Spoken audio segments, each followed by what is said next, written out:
all know there are 7 Jewish festivals. మనందరికీ తెలుసు కదా, యూదులకు 7 పండుగలు ఉన్నాయి. They are written in Leviticus 23rd chapter. లేవియకాండం 23వ అధ్యాయంలో అవన్నీ కూడా రాయబడ్డాయి. Now the question is, ఇప్పుడు ప్రశ్న ఏమిటంటే, what is the significance of the 7 Jewish festivals to the New Testament Christian? ఈ యూదులకు ఉన్న 7 పండుగలు క్రొత్త నిబంధనలో ఉన్న విశ్వాసులకి అది ఏంటి ప్రాముఖ్యత దానిది? How we can translate them to the New Testament period? వాటిని క్రొత్త నిబంధన కాలానికి ఎట్లా మనము మరి అన్వయింపచేయగలం? So the Lord asked Moses to say to the people concerning the festivals of the Lord or feasts of the Lord in Leviticus 23. లేవియకాండం 23వ అధ్యాయంలో దేవుడు మోషేతో యెహోవా పండుగలు ఆచరించవలసిన విధానం గురించి మరి ఆ యూదులకు ఇశ్రాయేలు ప్రజలకి చెప్పమన్నాడు. As it is written in Colossians 2:17 by Apostle Paul, కొలస్సీయులకు రాసిన పత్రిక 2:17లో అపోస్తలుడైన పౌలు ద్వారా రాయబడినట్టుగా, they are a shadow of things to come. ఇవన్నీ కూడా వాటి జరగబోయే సంగతులకి ఇవి ఛాయ మాత్రం. So what are the 7 festivals? I will name them. ఆ 7 పండుగలు ఏమిటియో నేను చెప్తాను. First is the feast of Passover. మొదటిది పస్కా పండుగ. The second one is the feast of the unleavened bread. రెండవది పులియని రొట్టెల పండుగ. And the third is the feast of the first fruits. మూడవది ప్రథమ ఫలముల పండుగ. Fourth one is the feast of Pentecost. నాలుగవది పెంతెకోస్తు పండుగ. Fifth one is the feast of the trumpets. ఐదవది శృంగధ్వనులు బూరధ్వనుల పండుగ. And sixth one is the day of atonement. ఆరవది ప్రాయశ్చిత్త దిన పండుగ. And seventhly the feast of the tabernacles. ఏడవది గుడారముల పండుగ, పర్ణశాలల పండుగ. These are the 7 names of the 7 feasts. ఇవి 7 పండుగల 7 పేర్లు. So when they are observed, ఎప్పుడు వాటిని పాటించారు? first one, మొదటిది feast of Passover. పస్కా పండుగ. It is observed for one day.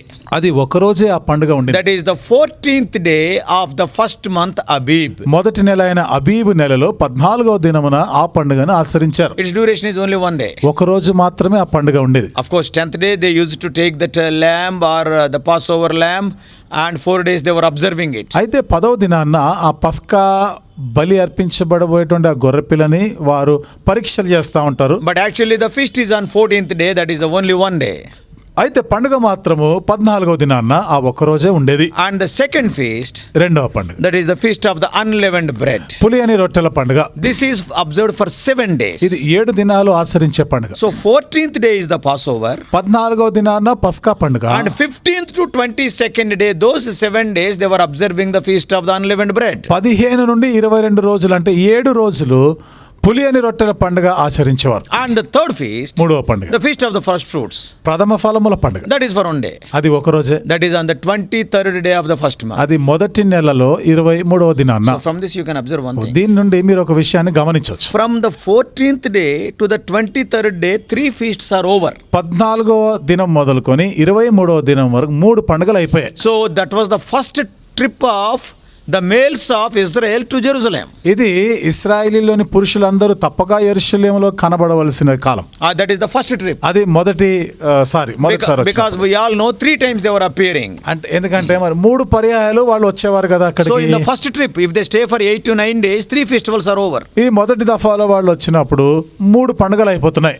8 to 9 days duration. అది 8 నుండి 9 రోజుల కాలంలోనే. They need not stay there for a month or 2. నెల 2 నెలలు వాళ్ళు అక్కడే ఉండవలసిన అవసరం లేదు. Now the fourth feast, ఇప్పుడు 4వ పండుగ. and this is the second trip. ఇది రెండోసారి వాళ్ళు వచ్చినప్పుడు. And only one festival. అది ఒకటే పండుగ అది. That is after the 50th day of the first fruits. అంటే ప్రథమ ఫలముల 50వ దినము తర్వాత. That is the feast of Pentecost. Pentecost పండుగ. That is observed in the 3rd month. That is the name of the month is Sivan. 3వ నెలలో దాన్ని ఆచరిస్తారు. ఆ నెల పేరు సివాను. That is for one day. అది ఒక రోజు ఉండేది. And that is the second trip of the Israelitish males. ఇశ్రాయేలీయుల పురుషులలో రెండోసారి వాళ్ళు ఆ యెరూషలేము పండుగలకు వెళ్ళినప్పుడు. And the third trip, మూడోసారి. in the third trip again 3 festivals are covered. మూడోసారి కూడా మరలా 3 పండుగలు అయిపోతున్నాయి So అక్కడ. there 3 trips, 7 festivals. అంటే 3 సార్లు అక్కడికి వెళ్ళాలి, 7 పండుగలు ఉండేవి. So in the third trip, what are the 3 festivals? ఈ మూడోసారి వెళ్ళినప్పుడు ఏమేం పండుగలు ఉండేవి? The 5th festival, that is the feast of the trumpets. 5వ పండుగ శృంగధ్వని లేదా బూరధ్వని పండుగ. That is for one day only. అది ఒక రోజే ఉండేది. That is the first day of the 7th month. అది 7వ నెలలో మొదటి రోజు. The name of the 7th month is Ethanim. 7వ నెల పేరు ఎతానిం. And the 6th feast, ఆరవ పండుగ That is the Day of Atonement. అది ప్రాయశ్చిత్త దిన పండుగ. That is also for one day. అది కూడా ఒక రోజుకి. That is 10th day of the 7th month. అది 7వ నెల యొక్క 10వ దినం. And the 7th and the last feast, 7వ పండుగ ఆఖరి పండుగ. that's the feast of the tabernacles. అదే గుడారముల పండుగ, పర్ణశాలల They were పండుగ. observing for 7 days. 7 రోజులు దాన్ని So ఆచరించేవారు. from 15th to 22nd of the 7th month. 7వ నెలలో 15వ దినం నుండి 22వ దినం So వరకు. 3 feasts are observed again in almost 22-23 days. కాబట్టి 3 పండుగలు దాదాపు 20 నుండి 23 దినాల్లో ఆచరించేవారు. One is on the first day of the 7th month. ఒకటేమో 7వ నెలలోని మొదటి దినము. Second is 10th day of the 7th month. రెండవది 7వ నెలలో 10వ దినము. And the third festival is 15 to 22nd of 7th month. మూడవ పండుగ 7వ నెలలో 15వ దినము నుండి 22వ దినం So వరకు. we have seen the names of the 7 festivals. ఇప్పుడు 7 పండుగల పేర్లు ఏమిటో మనం చెప్పుకున్నాం. And secondly, we have seen the time and the duration of the observing of those 7 feasts. రెండోది ఆ పండుగలు ఎన్ని రోజుల వరకు ఉండేవి, ఎన్ని రోజులు ఆచరించాలో అది చెప్పుకున్నాం. Now, what is the significance of these feasts for a New Testament believer? ఇప్పుడు ఈ పాత నిబంధనలోని ఈ పండుగలు కొత్త నిబంధనలో విశ్వాసులకి అది ఏ రీతిగా సూచిస్తున్నాయి? Number 1, మొదటిది Passover, killing of the lamb, speaks of the death of Jesus. పస్కా పండుగ, గొర్రెపిల్లని వధించుట యేసుక్రీస్తు ప్రభువారు సిలువ వేయబడటతో సమానం. His death. ఆయన మరణం. And the second feast, రెండవ పండుగ unleavened bread, it speaks of the communion of saints eating the Passover. పులియని రొట్టెల పండుగ అనేది ఆ పస్కా బలిని, పస్కా పండుగ భుజించేటువంటిది. అంటే విశ్వాసులందరూ కూడా కలిసి భుజించేది. It is the communion.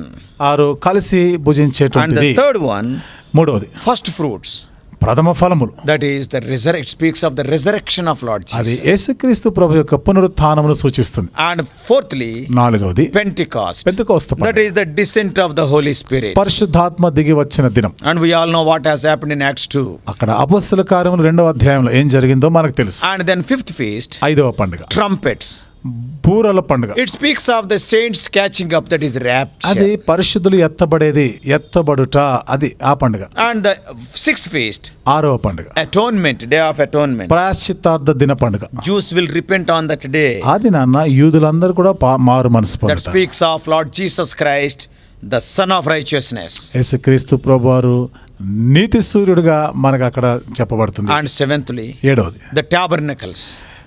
పర్ణశాలలు, గుడారముల పండుగ. And during that time, it is Christ will be the king. ఆ కాలంలో క్రీస్తు రాజుగా రాజ్యం వెళ్తుంటారు. So the tabernacles speaks of the millennial kingdom of Christ. గుడారములు, పర్ణశాలలు అనేవి క్రీస్తు 1000 ఏండ్ల రాజ్య పరిపాలనకి సూచన. So these are the 7 feasts and their timings and their duration and their New Testament significance. ఇవి 7 పండుగలు, అవి ఎంతకాలం ఉంటున్నాయో, క్రొత్త నిబంధనకి ఏ విధంగా అవి సూచిస్తున్నాయో ఇవి వివరాలు. God bless you all.